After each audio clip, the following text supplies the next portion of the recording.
ونصلي ونسلم على سيدنا ونبينا ورسولنا محمد وعلى آله وصحبه أجمعين. أما بعد، فأعوذ بالله من الشيطان الرجيم. بسم الله الرحمن الرحيم. واضرب لهم مثل الرجلين جعلنا لأحدهما جنتين من أعناب وحففناهما بنخل وجعلنا بينهما زرعا. صدق الله العظيم وصدق رسوله النبي الكريم. إن الله وملائكته يصلون على النبي يا أيها الذين آمنوا صلوا عليه وسلموا تسليما. الصلاة والسلام عليك يا سيدي يا رسول الله وعلى آلك وأصحابك يا حبيب الله. مولاي صل وسلم دائما أبدا على حبيبك خير الخلق كلهم. هو الحبيب الذي يرجع شفاعته لكل هول من الأهواء والضحك. مولاي صل وسلم دائما أبدا على حبيبك خير الخلق كلهم. يا رب بالمصطفى بلغ مقاصدنا واغفر لنا ما مضى يا واسع الكرم. مولاي صل وسلم دائما ابدا على حبيبك خير الخلق كلهم. بلغ العلا بكماله كشف الدجى بجماله حسنت جميع خصاله. صلوا عليه وآله وسلموا تسليما كثيرا كثيرا.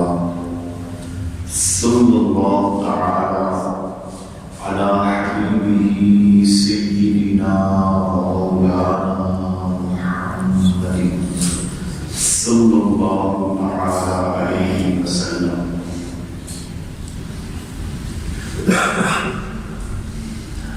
اللہ رب العزت کی حمد و ثنا اور رسول پاک علیہ السلام کی بارگاہ ناز میں ہدیہ درود و سلام عرض کرنے کے بعد رب العزت کی بارگاہ بے نیاز میں عاجزانہ انکسارانہ التجا و استدعا ہے کہ رب کائنات ہم سب کا بیٹھنا اپنی بات ہمیں قبول فرمائے. ہمارا اللہ رب العزت کی توفیق سے کئی جمعوں سے مسلسل سورہ الکہف کا درس جاری ہے. تو آج بھی ہم سورہ الکہف کی چند آیاتوں کی روشنی میں دو جوان جو آپس میں بھائی تھے ان کا واقعہ بیان کرتے ہیں. اللہ رب العزت نے اپنے حبیب صلی اللہ علیہ وسلم سے ارشاد فرمایا کہ پیارے حبیب وَاضْرِبْ لَهُمْ مَثَلَ الرَّجُلَيْنِ کہ آپ محبوب ان سب کے لیے مومنین اور کفار سب کے لیے بیان فرمائیں مثل الرجلین ان دو مردوں کا حال آپ بیان فرمائیں.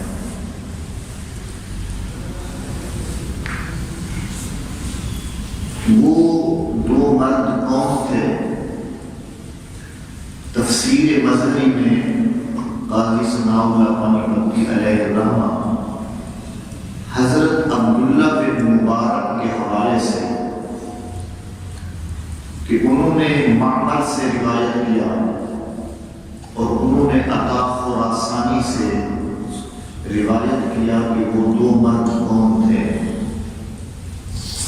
جن کے بارے میں اللہ رب العزت نے فرمایا کہ میرے حبیب ان دو جوانوں کا حال بیان فرمائیں.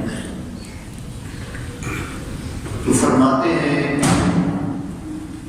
ایک شخص کے دو بیٹے تھے بنی اسرائیل میں. دو نوجوان بیٹے تھے. جب ان کا باپ مرا کہ اس نے اپنے ترکے میں 8,000 دینار چھوڑے. دینار سونے کا ہوتا ہے.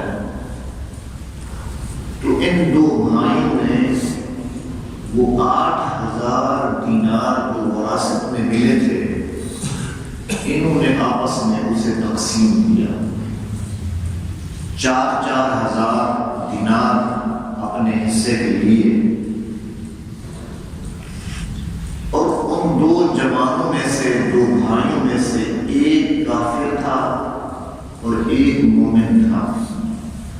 ایک توحید پرست تھا اور ایک شرک اور بتوں کا پجاری تھا. جب 4,000 دینار لے لیے تو جو شخص کافر تھا اس نے 1,000 دینار کی زمین خریدی. جب اس کے مومن بھائی کو پتہ چلا تو اس نے غریبوں اور مسکینوں کو اکٹھا کر کے 1,000 دینار ان میں تقسیم فرمایا اور عرض کی باری تعالیٰ میرے بھائی نے 1,000 دینار کی دنیا میں زمین خرید کی ہے. میں تجھ سے 1,000 کے بدلے جنت میں زمین خریدتا ہوں. میں جنت کا خریدار ہوں. پھر اس بھائی نے 1,000 دینار سے اس زمین میں مکان بنوایا. بڑی رقم تھی 1,000 دینار. ایک محل تیار کروایا. اس مومن بھائی نے پھر غریبوں کو اکٹھا کیا, مسکینوں کو, محتاجوں کو. ان میں پھر 1,000 دینار خرچ کر کے عرض کرتا ہے باری تعالیٰ میرے بھائی نے اس زمین پر ایک محل بنایا ہے. میں تجھ سے اس 1,000 دینار کے بدلے جنت میں ایک محل خرید کرتا ہوں. میرے لیے جنت میں ایک محل بنا دے. پھر اس نے 1,000 دینار تیسرا 1,000 اس نے خرچ کر کے ایک حسینہ جمیلہ خوبصورت عورت سے شادی کی. اس نے پھر غریبوں کو اکٹھا کیا. پھر محتاجوں کی محفل لگی.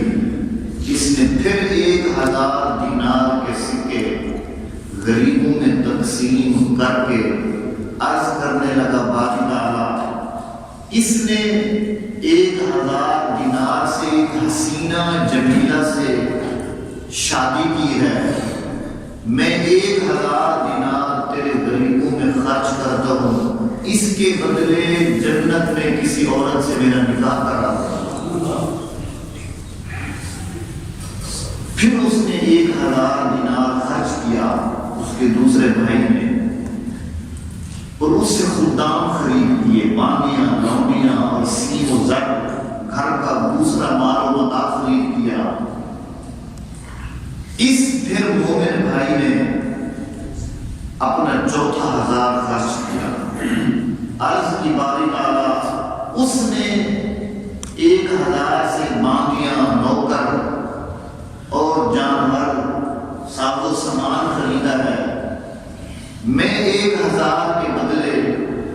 تجھ سے سوال کرتا ہوں میرے مالک کہ کچھ جنت کے خدام بھی میرے لیے مقرر فرما۔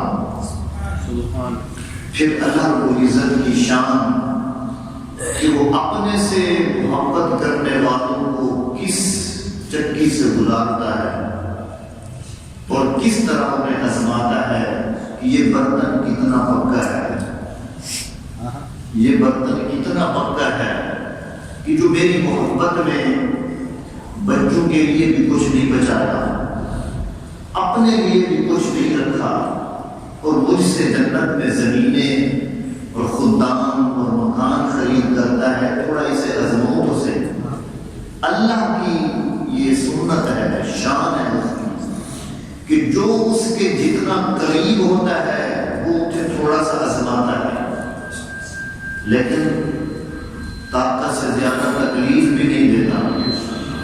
لا یکلف اللہ نفسا الا وسعها، طاقت کے بقدر آزماتا بھی ہے، جس کی جتنا شان اور طاقت اور مرتبہ ہوتا ہے اس قدر اس کی آزمائش بھی بڑی سخت ہوتی ہے۔ اگر کوئی بیٹا علی المرتضیٰ کا اور دل مند فاطمہ الزہرا کا ہوتا ہے تو امتحان بھی کربلا میں ہوتا ہے۔ اگر نام کا زکریا نبی ہوتا ہے تو جسم پر بھی عارض ہوتے ہیں۔ اگر اللہ کا خلیل کہلاتا ہے تو چھلانگ بھی آگ پہ لگانی پڑتی ہے۔ اگر اللہ کا پیارا ذبیح اللہ کہلاتا ہے اسماعیل جو جد ہے انبیاء کی، اگر نام اسماعیل اور بیٹا ابراہیم کا ہے تو گلے پہ چھری بھی برداشت کرنی پڑتی ہے۔ جتنا نام اور کام اونچے ہوتے ہیں امتحان بھی اتنے بڑے سخت ہوتے ہیں۔ یہ اللہ کی سنت ہے۔ تو جب اس نے سب کچھ خرچ کر دیا تو گھر میں غربت میں ڈیرا ڈالا، مفلس ہو گیا۔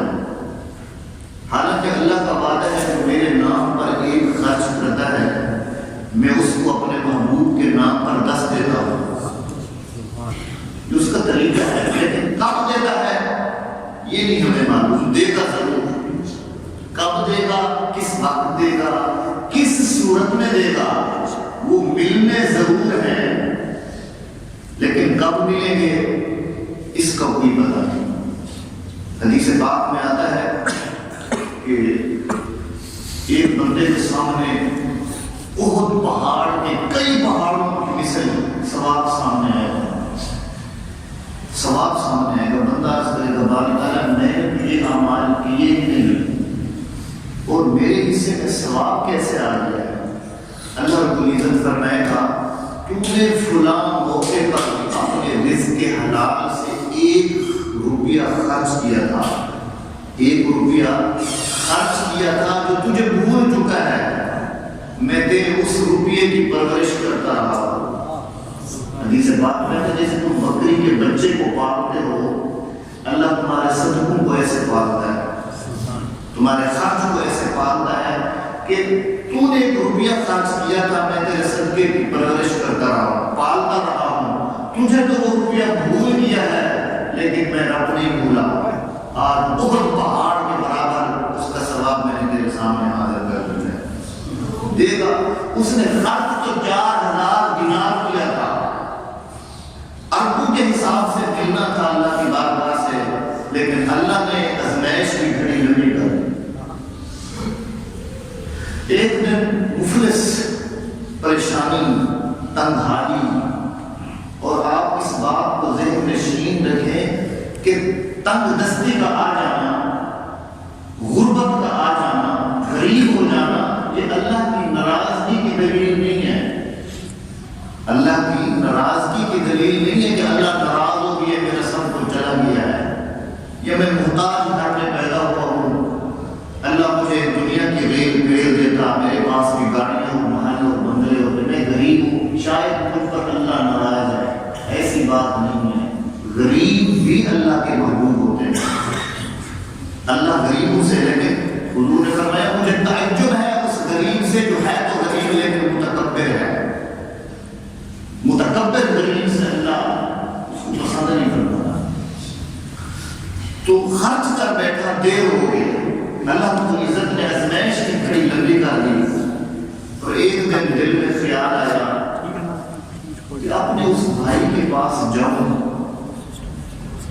بھائی ہے، ایک ہی ماں باپ کا ہم نے دودھ پیا ہے، اس سے کچھ مانگوں، اس کے پاس سیم و زر ہے، سب کچھ ہے، تو جا کر غریب تھا، لباس پھٹا پرانا تھا، لیکن اوپر سے لباس پھٹا پرانا میلا ضرور تھا، جسم پر درد عدود جمی ہوئی تھی، لیکن ایمان میں سب سے بڑا پختہ تھا، ایمان اس کے اندر جڑیں مضبوط کر دیتا تھا۔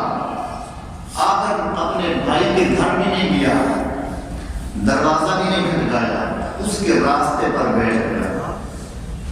وہ بھائی اپنے غلاموں اور خداموں کے جھرمٹ میں گھر سے باہر نکلا تو اس کی نگاہ پڑی کہ یہ میرا بھائی بیٹھا ہے، فقیرانہ حال ہے۔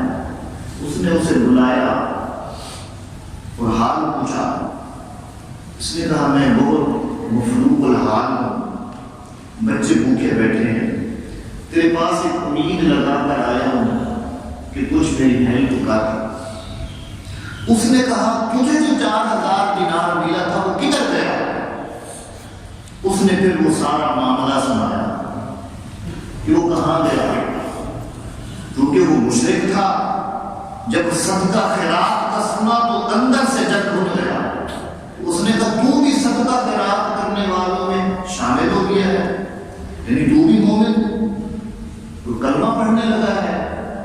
جل بھر گیا اور اس اپنے بھائی کا ہاتھ پکڑا اور اپنے باغات کی سیر کر رہی، یہ بھی میرا باغ ہے، یہ بھی میری کھیتی ہے، یہ بھی میرے غلام ہے، یہ بھی میرا محل ہے۔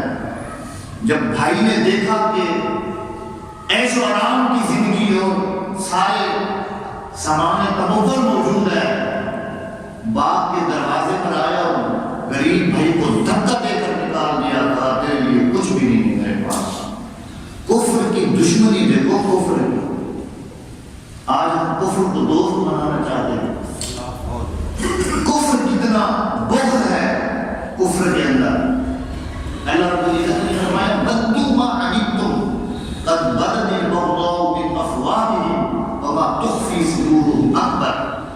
تم تو ان کو دوست بنانا چاہتے ہو، لیکن جو کچھ یہ منہ سے آگ بنتے ہیں یہ کم ہے جو ان کے دلوں میں بغض کی بتی چل رہی ہے، وہ کہیں اس سے بڑھ کر ہے۔ بھائی کو دھکا دیا اور نکال دیا۔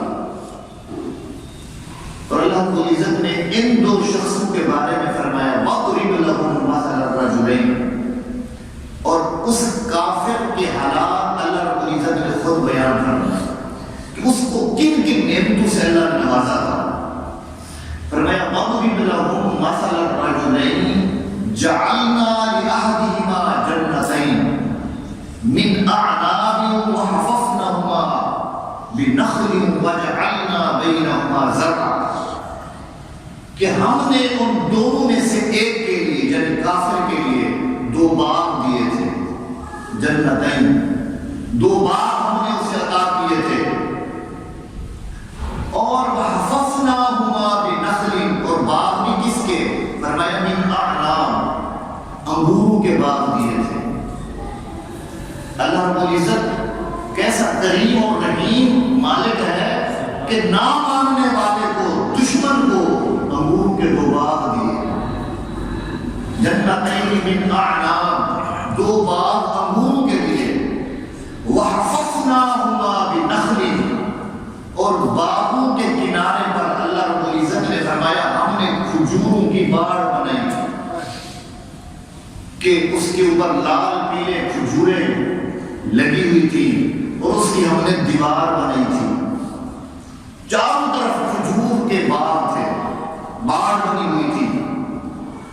وَجْعَلْنَا بَيْنَهُمَا زَرْعًا، کہ پھر ہم نے ان 2 باغوں کے درمیان کھیتی بھی اگائی تھی، ترتیب سے بنایا تھا کہ انگور کی بیلیں ہوتی ہیں نا، تو ایک بیل اگر یہاں پر ہے پھر دوسری وہاں پر ہے، درمیان میں سبزہ اگا ہوا ہے، اور درمیان کی زمین ہم نے بنجر بھی نہیں بنائی تھی، بنجر بھی نہیں بنائی تھی، دشمن کو ایسا نوازا تھا۔ وَحَفَفْنَاهُمَا بِنَخْلٍ وَجْعَلْنَا بَيْنَهُمَا زَرْعًا كِلْتَا الْجَنَّتَيْنِ یہ دو باغ ایسے تھے کہ مکمل پھل دیتے تھے. یعنی ایسا نہیں تھا کہ باغ اگر ایک سال پھل زیادہ دیتا ہے تو اگلے سال پھر اس کی بنسبت کم دیتا ہے. دنیا میں جو باغ ہے ان کی یہ حالت ہے کہ ہر سال برابر پھل نہیں دیتا باغ، کبھی کم کبھی زیادہ، کبھی کم کبھی زیادہ. لیکن اللہ رب العزت نے فرمایا ہم نے جو اسے دو باغ دیے تھے ہر سال برابر پھل دیتے تھے. آتت اکلہا ولم تظلم منہ شیئا، کبھی باغ کا پھل کم بھی نہیں ہوا تھا، باغ کا پھل کم بھی نہیں ہوا تھا. وفجرنا خلالہما نہرا، اور ان دو باغوں کے درمیان ہم نے ایک چشمہ بھی ابال دیا تھا کہ باغ کی ہریالی اور شادابی تر و تازگی ہمیشہ رہے، باغ خشک نہ ہو. وفجرناہما خلالہما نہرا، کہ ہم نے پھر باغوں کے درمیان چشمے بھی جاری کر دیے تھے، نہریں بہتی تھی. ایسا پرسکون باغ دیا تھا. وَكَانَ لَهُ ثَمَرٌ، اور اس کے لیے بہت سارا سامان تمول بھی تھا، خدام بھی تھے، نوکر بھی تھے، باغیاں بھی تھی، سیم و زر بھی تھے، گھوڑے بھی تھے، اور دنیا کی ٹھاٹ بھاٹ کے ساتھ ہم نے واضح مقدار میں اسے نوازا تھا. وَكَانَ لَهُ ثَمَرٌ، بہت سا مال کثیر تھا اس کے لیے. پھر فقال لصاحبه وهو يحاوره انا اكثر منك مالا واعز نفرا.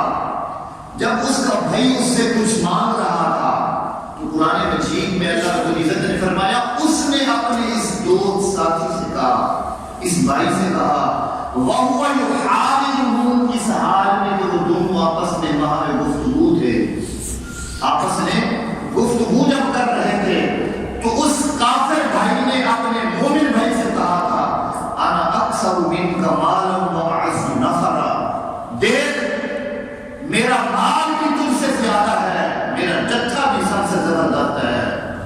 یعنی میرے پاس مال و متاع بھی کثرت سے ہے اور خداموں کے اعتبار سے بھی میں سب سے زیادہ باعزت ہوں. دیکھ کہ جب ایک بندہ غریب ہو اور دوسرا بندہ امیر ہو، خاص کر وہ بھی بھائی ہو، اور جب وہ اپنے مال اور زر کا تانا دے تو یہ چیز تین بن کے گزرتی ہے دل کے اوپر. ایک بھائی کے گھر میں اگر 1,00,000 کی LCD لگی ہو اور دوسرا بھائی سوکھی روٹی کھا رہا ہو تو کچھ بھائی کے دل پر گزرتا ہے کہ میرا بھائی، اور میرے گھر میں جھانک کر بھی نہیں پوچھا کہ تجھے کچھ ملا ہے کہ نہیں. اگر کوئی غیر ہو تو پھر دل کو اتنا صدمہ نہیں پہنچتا. اور جب بھائی کہے کہ دیکھ انا اکثر منک مالا واعز نفرا، میں تجھ سے مال و زر کے اعتبار سے زیادہ ہوں اور خدام اور نوکروں کے اعتبار سے میں سب سے زیادہ باعزت ہوں. اور ودخل جنته وهو ظالم لنفسه قال ما اظن ان تبيد هذه ابدا. اور اللہ رب العزت نے فرمایا وہ اپنے ذات پر جرم قائم کرتے ہوئے جب اپنے باغ میں داخل ہوا اپنے بھائی کو لے کر، ودخل جنته وهو ظالم لنفسه قال ما اظن ان تبيد هذه ابدا. وہ جو اپنے بھائی غریب کو ہاتھ پکڑ کر اپنی جان پر ظلم قائم کرتے ہوئے جب باغ میں داخل ہوا تو باغ کی اور وسیلے کسیلے کشیلے فروٹ دیکھ کر اور باغ کی رونق دیکھ کر اور باغ کے درمیان اگی ہوئی کھیتی اور لہلاتے کھیت اور سبزہ دیکھ کر اور زمین سے پھوٹنے والے چشمے دیکھ کر اس نے کہا ما اظن ان تبید هذه ابدا. اپنے بھائی سے کہتا ہے میں تو گمان ہی نہیں کرتا کہ یہ کبھی تباہ ہوں گے.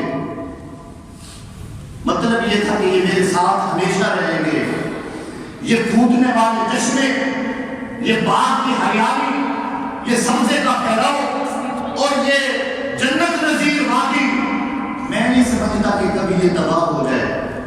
مطلب یہ تھا کہ میرے ساتھ ہمیشہ رہے گی.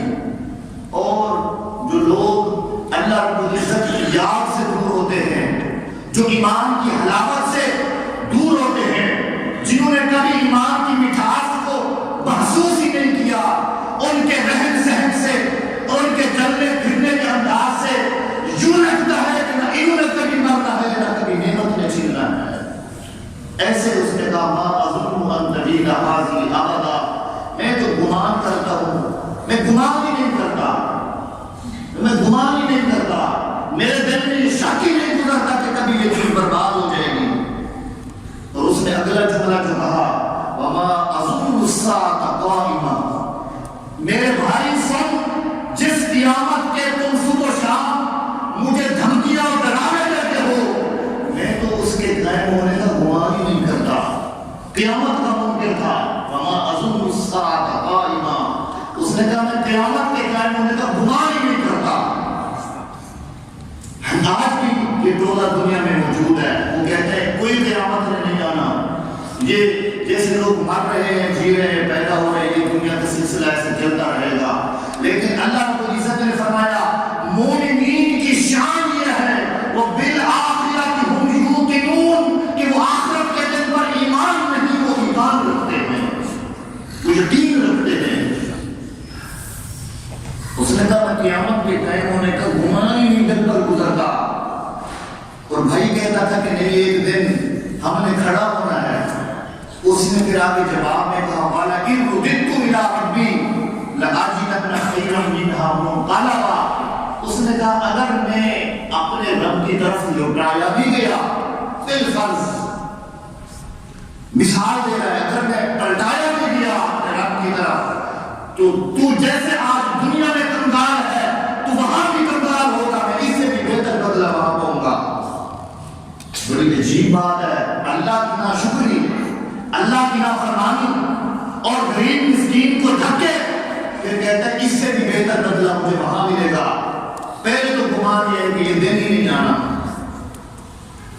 لَأَجِدَنَّ خَيْرًا مِنْهَا مُنقَلَبًا، اب ساتھی بولا، بھائی بولا، غریب ضرور تھا، مفلوق الحال ضرور تھا، تن کے کپڑے پھٹے پرانے ضرور تھے، اور مزدوری کرتے کرتے ہاتھ کھردرے ضرور ہو گئے تھے، لیکن اس نے کہا قال له صاحبه وهو يحاوره اكفرت بالذي خلقك من تراب ثم من نطفة ثم سواك رجلا، بھائی بولا کہ اے نادان، تو مت سمجھ کہ تیرے اس ریل پیر سے اور باقی کے حسن سے میرے ایمان میں کمی آئے گی، نہیں میں تجھے نصیحت کرتا ہوں، کیا تو باپ کی رونق کو دیکھ کر اس رب کو بھول گیا ہے جس نے تجھے مٹی سے پیدا کیا ہے؟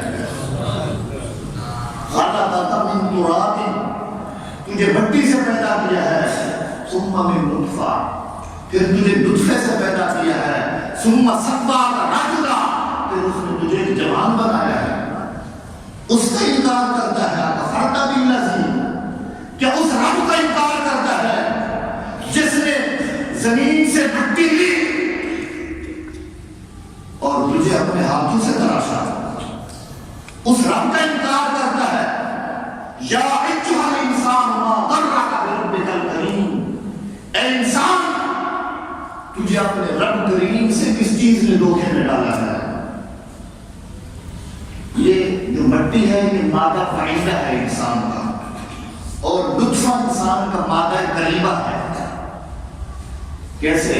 مٹی سے غذا ہوتی ہے، غذا ہوتی ہے، پھر انسان غذا اپنی چاہت کے مطابق بنا کر، بسکٹ بنا کر کھاتا ہے، روٹی بنا کر، بریانی بنا کر اسے کھاتا ہے، اس غذا سے خون پیدا ہوتا ہے، خون بنتا ہے، خون سے نطفہ بنتا ہے، اور نطفے سے پھر انسان کی تخلیق ہوتی ہے۔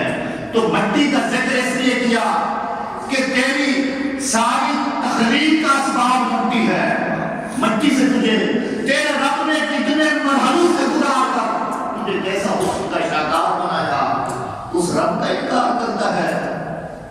ثم سواک رجلا، پھر تجھے تیرے موتیوں جیسے دانت سجائے بھائی، تیری چمکیلی نشیلی آنکھیں بنائی بھائی، تیرے لال پیلے سرخ خط بنائے تیرے، اور تیرے سنہری گلابی ہونٹ بنائے، اور جب رب کا انکار کرتا ہے، سن لاکنہ هو اللہ ربی، میں تیرے کسی بت اور معبود کو نہیں مانتا، میرا رب اللہ ہے، میں اپنے رب کو الہ مانتا ہوں، وہی میرا پالنہار ہے، وہی میرا پروردگار ہے، وہ مجھے غریب رکھے تب بھی اس کی مرضی، مجھے امیر رکھے تب بھی اس کی مرضی، میرے رب کے پاس دنیا کے سارے خزانے ہیں، وہ جس کو چاہتا ہے جتنا چاہتا ہے عطا کرتا ہے۔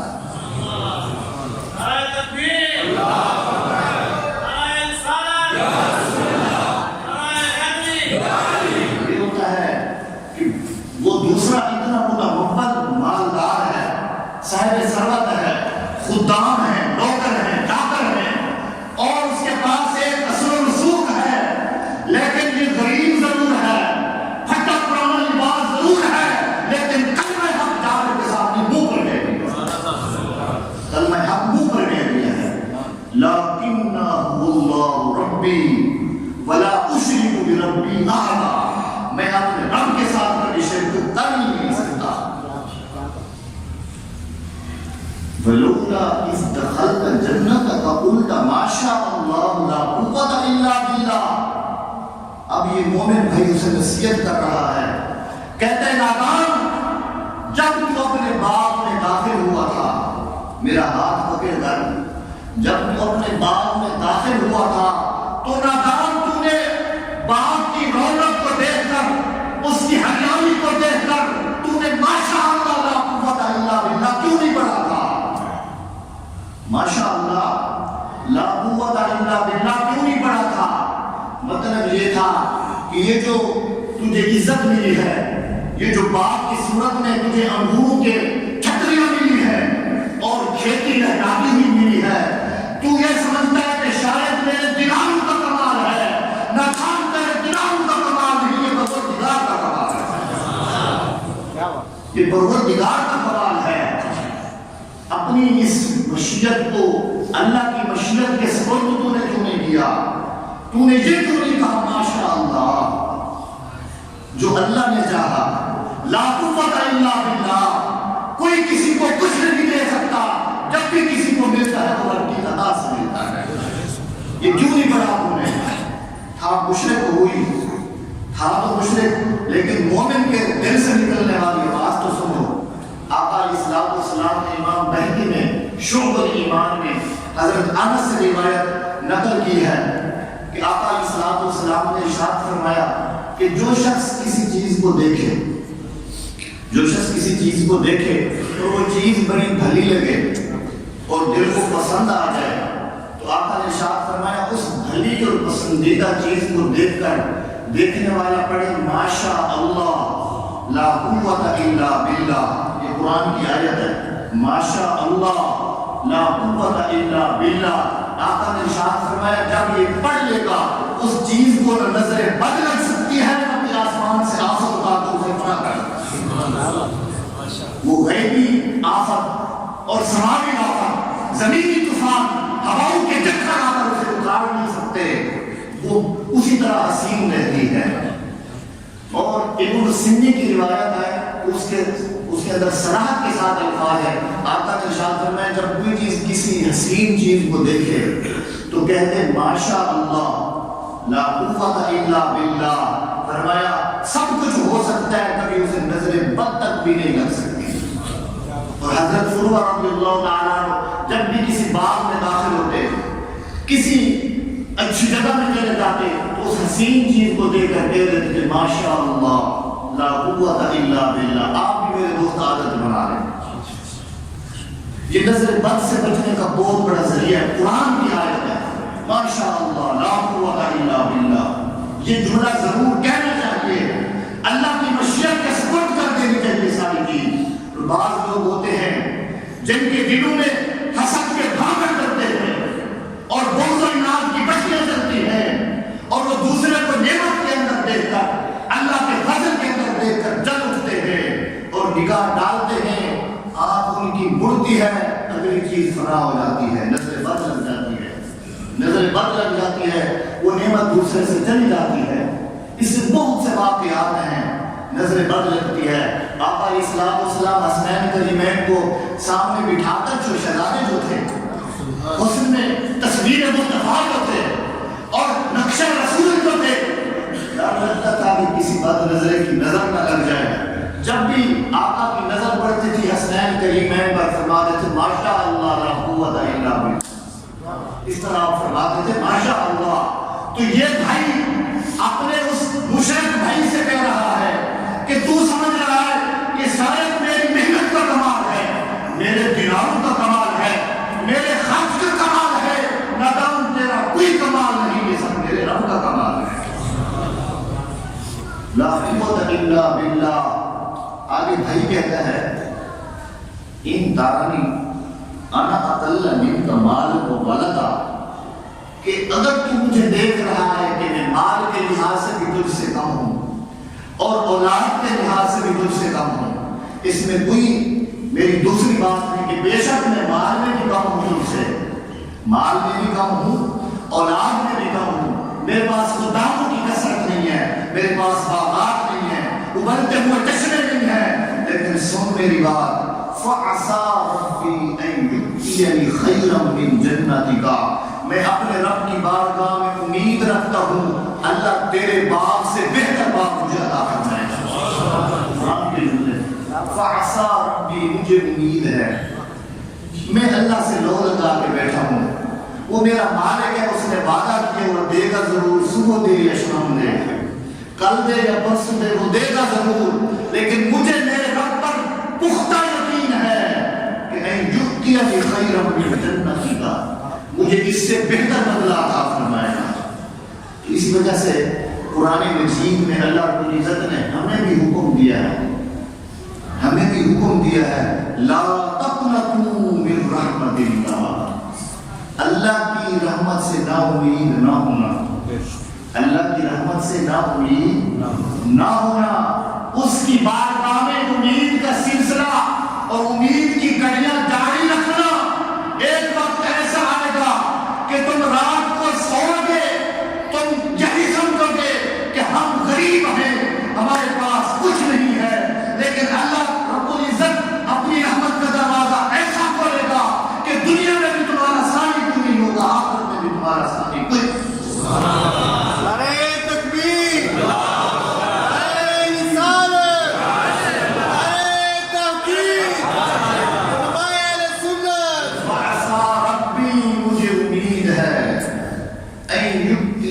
خیرا من جنتک، کہ وہ تیرے باغ سے، تیرے اس انگوروں کی بیلوں کی چھتریوں سے، تیرے ان چشموں سے، تیری اس سبز ہریالی والی کھیتی سے اللہ مجھے بہتر بدلہ دے گا، تیرے ایک روپے کی بھی مجھے ضرورت نہیں ہے۔ وَيُرْسِلَ عَلَيْهَا حُسْبَانًا مِنَ السَّمَاءِ فَتُصْبِحَ صَعِيدًا زَلَقًا، اور آج تو اپنے اس باغ پر اور خداموں اور لوگوں پر اترا رہا ہے، لیکن تو اللہ کی ناشکری کر رہا ہے۔ وَيُرْسِلَ عَلَيْهَا حُسْبَانًا مِنَ السَّمَاءِ، سن لے جو اللہ کی ناشکری کرتا ہے اللہ ان کے باغوں پر آگ کے بادل برساتا ہے، اس پر آگ کے بادل برسیں گے، پتھریلی آندھیاں چلیں گی، چکر لیں گے، اس کو اکھاڑ پھینکیں گے، اس پر اترایا نہ کر، اس پر تکبر نہ کیا کر۔ فَتُصْبِحَ صَعِيدًا زَلَقًا، پھر یہ چٹیل چکنا میدان بن جائے گا، پھر یہ چٹیل چکنا میدان بن جائے گا۔ او یُصْبِحَ مَاؤُهَا غَوْرًا فَلَن تَسْتَطِیعَ لَهُ طَلَبًا، یہ جو چشمہ تیرے باغ میں بہہ رہا ہے اللہ اس کو زمین کے اندر اتنا گہرا کر دے گا، فَلَن تَسْتَطِیعَ لَهُ طَلَبًا، تو اسے طلب کرنے کی توفیق بھی نہیں رکھے گا۔ بالآخر او یصبح ماؤها غورا فلن تستطیع له طلبا، جب اس فقیر نے اللہ کے ساتھ امید اور اس طرح اس کو خبر دی کہ تیرا باغ گزرنے والا ہے، یہ ریل پیل ختم ہونے والی ہے، اللہ رب العزت نے فرمایا اس فقیر کی دعا ہم نے قبول کر لی، اس فقیر کی دعا ہم نے قبول کر لی۔ وَأُحِيطَ بِثَمَرِهِ فَأَصْبَحَ يُقَلِّبُ كَفَّيْهِ عَلَى مَا أَنفَقَ فِيهَا وَهِيَ خَاوِيَةٌ عَلَى عُرُوشِهَا، اللہ رب العزت نے فرمایا وہ بزرگ جس کے بال گند آلود تھے، جس کے پاس کھانے پینے کا کچھ نہیں تھا، لیکن وہ مجھ پر امید کر کے وہ مجھ سے بہتر بدلے کی طرف کر رہا تھا، ہماری آفت نے اس کے باغ کو آ ہی گھیرا ایک دن، اور وَهِيَ خَاوِيَةٌ عَلَىٰ عُرُوشِهَا، پھر انگوروں کی بیلوں کی ٹھٹریاں زمین پر گر گئی، وہ ٹکیا میدان بن گیا، نہ کھانے کا کچھ بچا نہ پینے کو بچا، خدام بھی مرے، نوکر بھی مرے، اور آسمان سے آگ اتری جس نے سارے سونے کو پگھلا کر اس نے پانی میں بہا دیا۔ وَأُحِيطَ بِثَمَرِهِ فَأَصْبَحَ يُقَلِّبُ كَفَّيْهِ، قرآن کہتا ہے کہ پھر وہ اپنے ہاتھوں کو سے کاٹنے لگا اور کفے افسوس ملنے لگا اس پر ما انفق فیہا، جو کچھ اس پر خرچ کیا تھا، زمین خریدی تھی، انگور لگائے تھے، نوکر خریدے تھے، سب کچھ کیا تھا، پھر اس پر کفے افسوس ملنے لگا۔ اللہ ما انفق فیہا، کفے افسوس ملنے لگا، اور ایک نظر اس نے دیکھا کہ باغ کی بیلوں کی چھتریاں زمین پر راکھ ہو گئی ہیں۔ تو میرے دوستو، اس میں کسی کا امیر ہونا اس کے محبوب ہونے کی علامت نہیں ہے، کسی کا غریب ہونا اس کے مقبول ہونے کی علامت نہیں ہے۔ محبوب بندے فقیر بھی ہوتے ہیں، امیر بھی ہوتے ہیں، ہر حال میں بندے کو اللہ کا شکر گزار بننا رہنا چاہیے۔ وہ دے دے تب بھی کہے مولا تیرا شکر ہے، وہ نہ دے تب بھی کہے مولا تیرا شکر ہے۔